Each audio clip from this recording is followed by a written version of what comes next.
Nabalitaan ko, Chloe at Rowena, magkaaway daw kayo. Anong dahilan?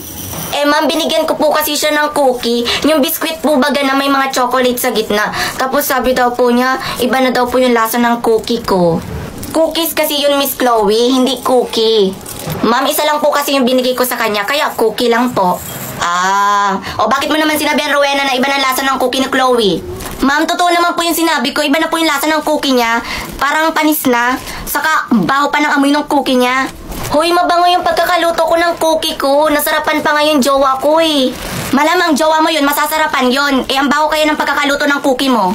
Pinaghirapan ko kaya yung pagluto nun para sa mga importanteng tao sa buhay ko. At isa ka dun sa importante, Rowena. Kaya sana magpasalamat ka at binigyan kita ng cookie ko. Sa susunod, Chloe, wag mo na akong bigyan. Nagagawa din ako ng cookie. Kapag ako nagluluto ng cookie, mabango yung cookie ko.